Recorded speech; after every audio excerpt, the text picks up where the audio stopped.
planet, circle round each soul, for the children of our children, keep the circle whole. Circle round for freedom, circle round for peace, for all of us in prison, circle for release. Hello, my name is Barbara Richards. I'm an organizer with Friends of Milwaukee's Downtown Forest. We're here today to celebrate the collection of signatures that we've been collecting over the last month to try to make a dream that seems impossible to move a little step closer to being possible. On the hillside behind me is a place that's billed as 320 East Ogden, and there's a small area right here in front of us, a triangular area, which could become Vanguard Legacy Woods, a park that would grow food and grow community. This area could become an urban food forest with permaculture design, using guilds in 15 different ways. There would be signage helping people to understand what permaculture is, what these guilds do in terms of supporting plants supporting each other, just like people support each other. So this is a way to get permaculture to be in the big spaces of our cities, not just in our backyards or front yards, not just in our individual homes, but to bring it to the whole community as a way to increase the food resilience of our city, the food security of our city. And in doing this, we want to bring these petitions to the elected leaders of our city and to the developers who are working on this area to make it a livable city. We need to bring this to our alderperson who's in this area, Alderman Nick Kovac. We need to bring it to the other alder people, because this will require a city change in policy and the plan. This area is determined in the city plan to become apartment buildings. 7-story building is a plan for this site. And we think going forward, to make it a livable city, to make it a place that's nationally and locally renowned for its livability, we need to have a green space here. And a green space that would grow food would be so much more better than that. I'll pass it over to Tree. Okay, I'm Tree Moore, and I'm totally enthusiastic about this idea. I think it's a wonderful one, and I went out and gathered signatures, and it was so easy because people are so enthusiastic, so naturally in favor of having more green space. It was just like, of course we need green space down here. So in our DNA, it is written that we need to have live plants, growing plants. We need green, we need color, we need texture. And if we don't have that, something happens to our spirit. So it just is a natural that, yes, we need this, and we need it badly. We do not need another cement structure. We need a forest, downtown forest garden. So, and a place to come and sit on a bench and look at it all and relax a little bit. That's me. Okay.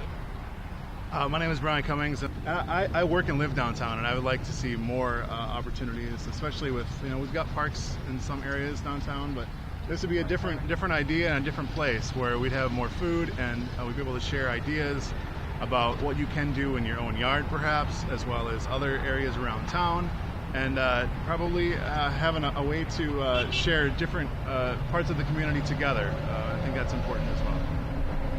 So this area also is close to the river. On one side of the river is one economic class, and the other side is another economic class. So this park would be a way to bridge those different disparities of our community. We have lots of talk about how we can bridge the disparities in our community and increase the involvement of people who are marginalized. There's a row of shops over here that are behind us that are empty. Part of it could become a homeless shelter, a community kitchen, where we teach the skills of growing food, harvesting the food, preparing it, preserving it, so that people could relearn some of these skills that we've lost in the last 20 years of our consumer-generated culture. So those are pieces that could become blue-green jobs. There's maintenance jobs that would be part of this. So bridging the different areas in terms of skill, resilience, and also in getting blue-green jobs going are pieces of this little puzzle that would be a part of the solution to many of our problems here in Milwaukee. This is our petition that we've been circulating for the last month. We started on the Feast of St. Francis, who would be called the patron saint of the environment perhaps, and we're finishing today on November 3rd, which is the day of St. Martin de Porres, who is the patron saint of social justice. So we're bringing those two pieces of the needs of our planet and our city together, the environment and care for the earth, care, share for all together. Those are permaculture principles: care for people, care, share for all. So this is signatures I've been collecting. I have a folder full of 20 more pieces of paper with these signatures on. So the process of collecting the signatures is twofold. One, it's to get the signatures so that we can have a statement to the powers that be here, the ones who have the say over this piece of land, that there's this many people who are enthusiastic about a food forest here in Milwaukee. The other piece of that is, as we talk to each person, we're educating, we're bringing this idea forward, we're planting the seeds of, if it doesn't happen here, it can happen somewhere in Milwaukee. So this is the place of going forward.